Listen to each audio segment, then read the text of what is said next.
Hello, everyone in Food Freedom. How are you today? So many thanks for answering the poll that I've got going in the group at the moment. And it was about what are some of the things that are keeping you stuck? I think that's what I asked. And keeping you from not reaching your goals.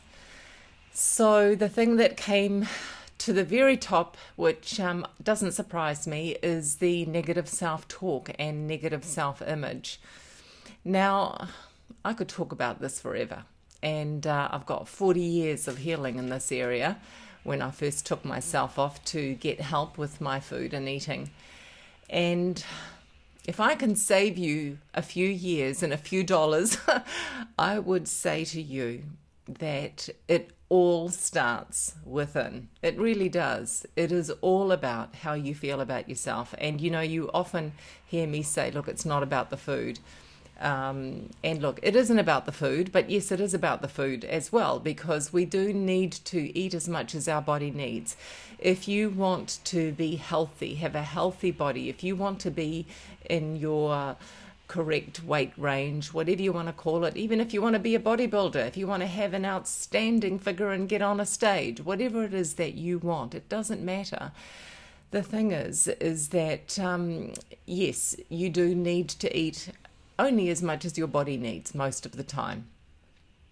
So in that case, yes, it is about the food, but is that what keeps us going? Is that what is the biggest problem? No, it's not, because I suppose if I was to ask all of you a question, and that question was, do you know how to lose weight? Have you lost weight in the past? Have you had healthy eating in the past and, reduce your size? I bet you most of you would say, yes, I know how to do it. I know how to do it too. We all know how to do it. The internet is full of it. And we've all tried one thing or another, and we've all lost weight that way. And we all know how to do it.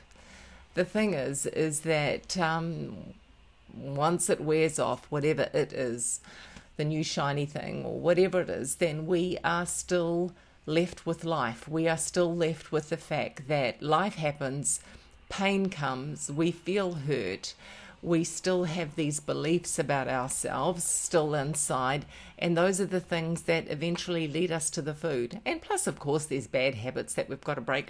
Let's face it, right? We've all got bad habits. I'm first to commit that,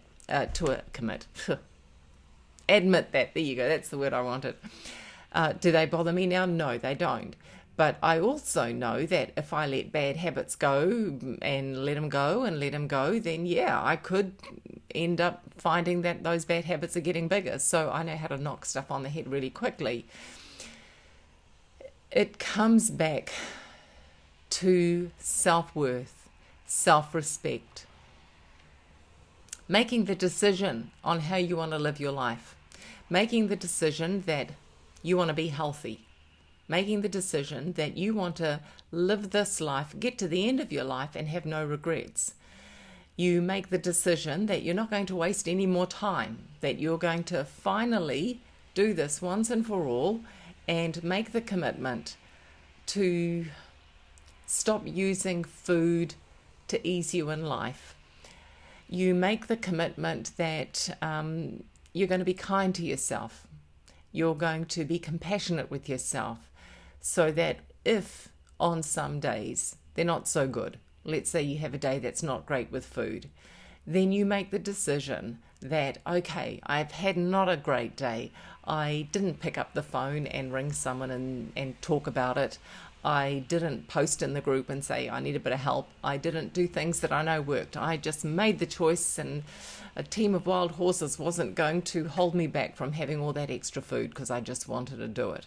Okay, we all do that. However, I'm going to say to you that if that does happen, if that happened to you yesterday, what alternative have you got apart from to keep beating yourself up or let it go? Let it go. Work out why you did it and be compassionate with yourself.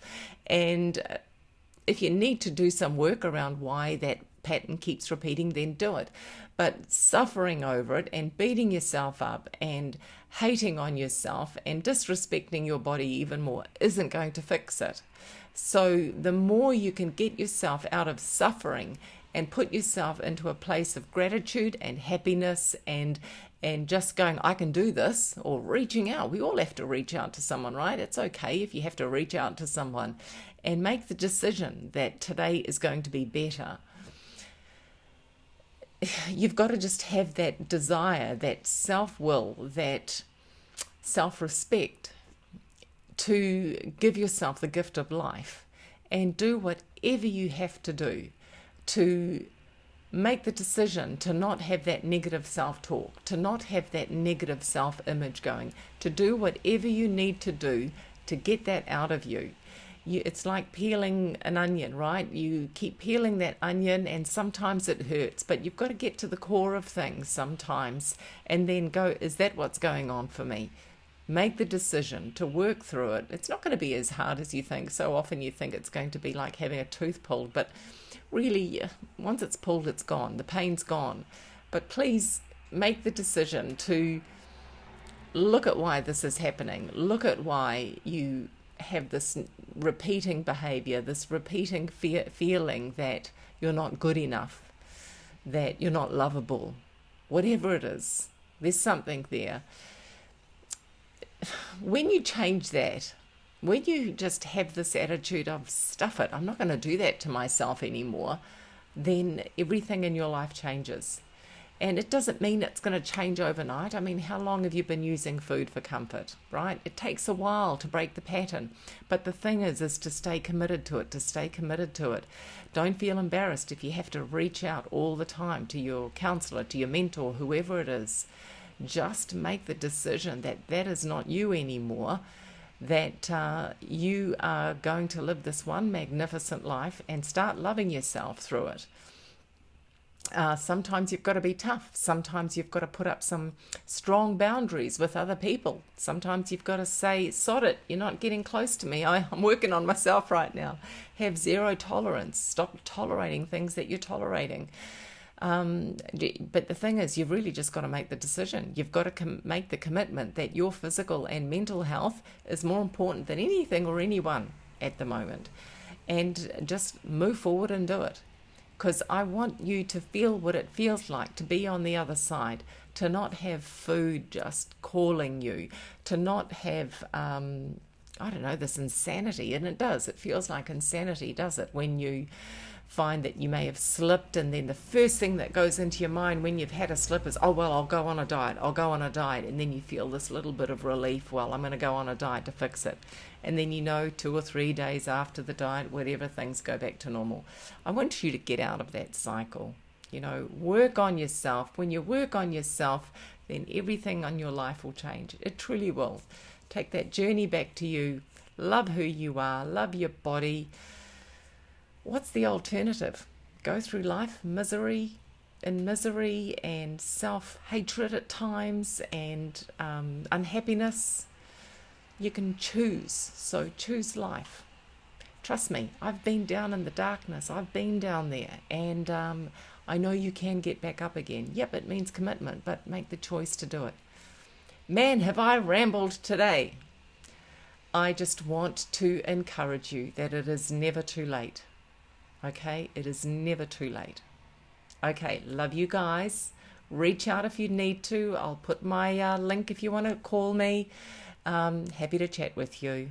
And I'm going to run a group coaching program soon, probably in a week or two, okay? So let me know if you want to be part of that as well. Okay, the group coaching program, by the way, is all about overcoming overeating and giving you the life skills over 12 weeks to work out what you need in life in order to make it your best life and not use food to get through life. Okay, bye for now, and I will talk to you soon. See you later. Where's the button to turn it off? There it is. Bye again.